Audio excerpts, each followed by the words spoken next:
माय माऊली नमस्कार. विविध कथासार ग्रंथमधून आज आपण श्री वाल्मिकी कृत संपूर्ण रामायण अभिवाचन करत आहोत. लाभ घ्या, लाभ द्या. चला तर सुरुवात करूया. भाग 76 उत्तरकांड सुरू. श्री गणेशाय नमः. श्री रामचंद्राय नमः. मागील भागावरून पुढचा भाग सुरू. दरम्यान लक्ष्मण अयोध्येत आले. आता आपण काय बोलावे याचा विचार करत त्यांनी राजसभेत प्रवेश केला. सिंहासनावर अश्रू ढाळत बसलेले राम खोल चिंतनात हरवलेले असे लक्ष्मणाला दिसले. आपल्या ज्येष्ठ बंधूंची दयनीय अवस्था पाहताच लक्ष्मणाचे डोळेही अश्रूने भरून आले. रामांना नमस्कार करून अत्यंतिक दुःखी स्वरात लक्ष्मण त्यांना म्हणाले, प्रिय बंधू, तुमच्या आज्ञेनुसार मी सीतेला गंगा तीरावरील महर्षी वाल्मिकींच्या आश्रमाजवळ सोडून आलो आहे. हे रामा, शोक करण्यात काही अर्थ नाही. खरोखर या जगात भेट व ताटातूट या अनुषंगिक गोष्टी आहेत. आपल्या पत्नीचा, पुत्राचा प्रत्यक्ष आपल्या आयुष्याला एक ना एक दिवशी त्याग करावे लागणे हे अपरिहार्य आहे. म्हणून बुद्धिमान लोक आयुष्याचा प्रवास करताना अनासक्ती बाळगतात.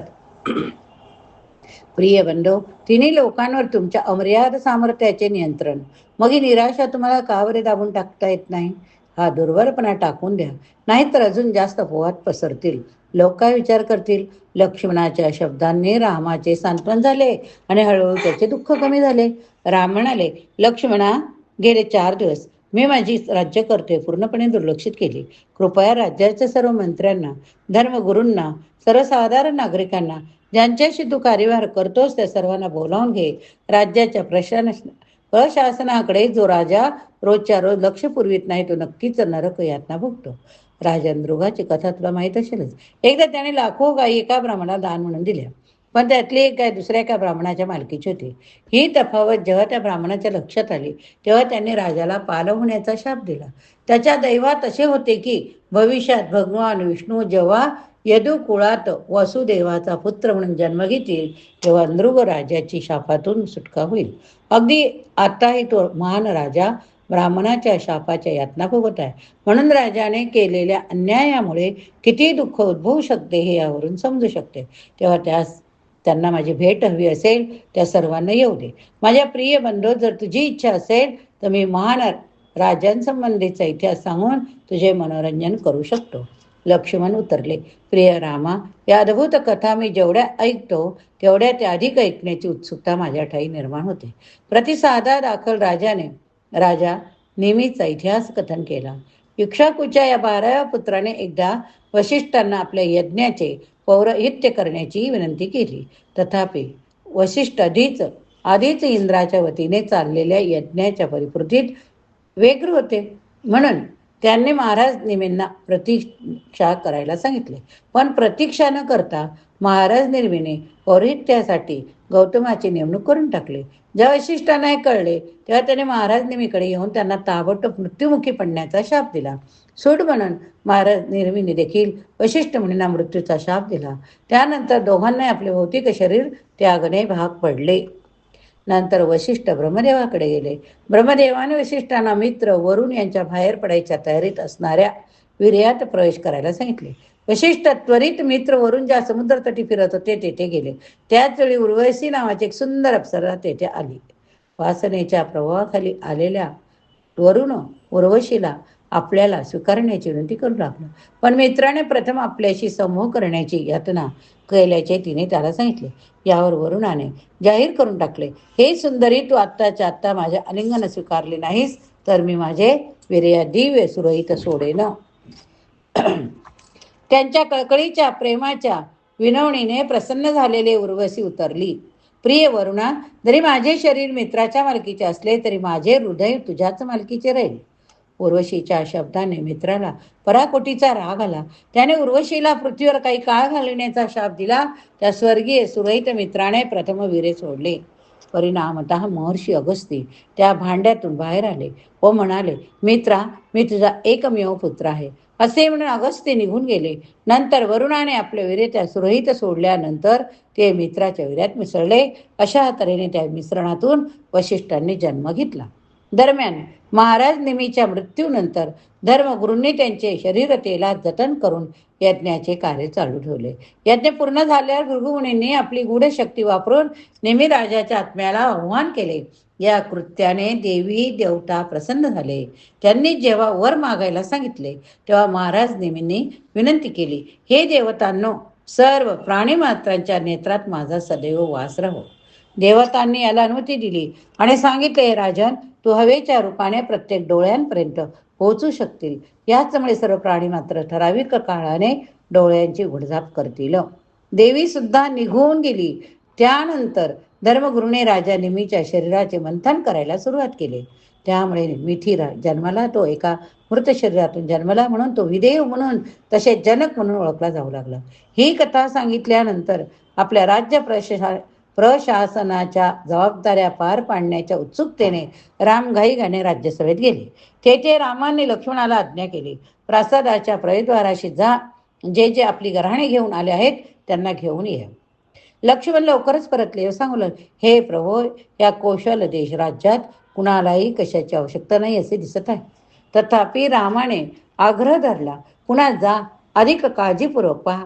जरासेही दुर्लक्ष केल्याचा आळ माझ्यावर आलेला मला आवडणार नाही. तसेच माझ्या राज्यात जरासेही अधार्मिक आचरण घडलेले मला चालणार नाही.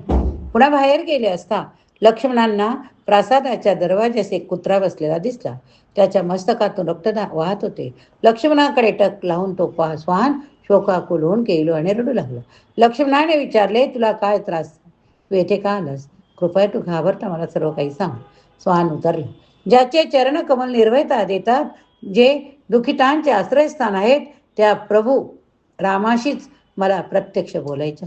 यावर लक्ष्मण म्हणाले, तुला जर काही सांगायचे असेल तर तू महाराजांना ते सांगण्यासाठी जरूर येऊ शकतो.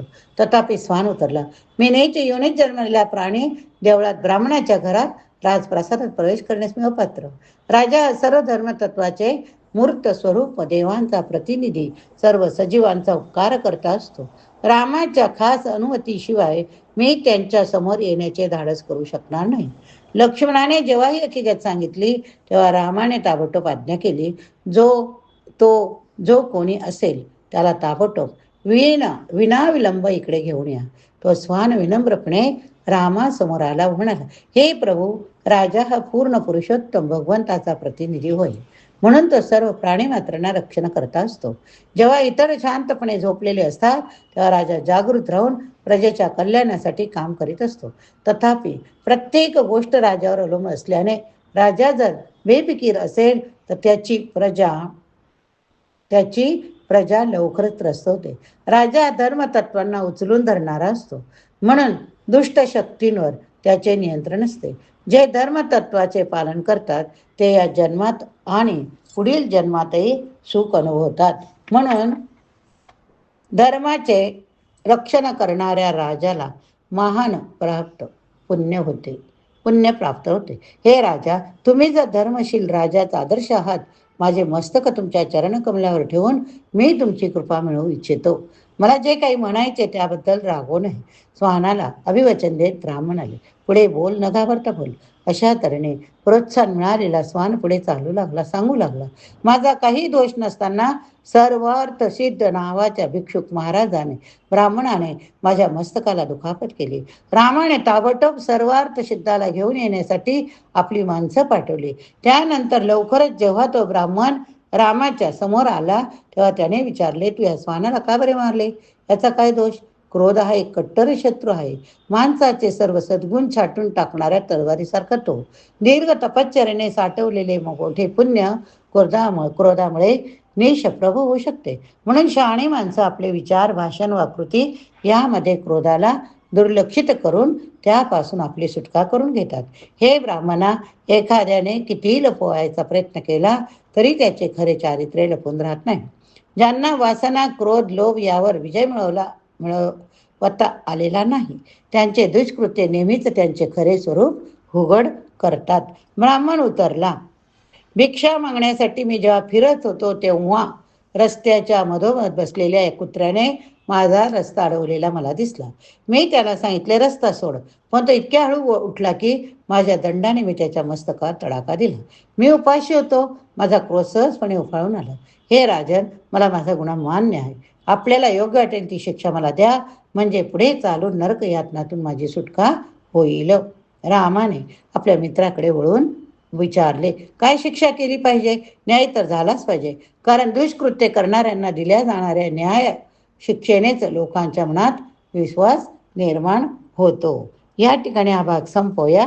पुढील भागात पुढील कथा श्रवण करूया. बोला जय श्रीराम. जर श्रवण केले असेल तर जय श्रीराम लिहायला प्रतिक्रियेत विसरू नका. श्रीराम जय राम जय जय राम, श्रीराम जय राम जय जय राम, श्रीराम जय राम जय जय राम, श्रीराम जय राम जय जय राम, श्रीराम जय राम जय जय राम.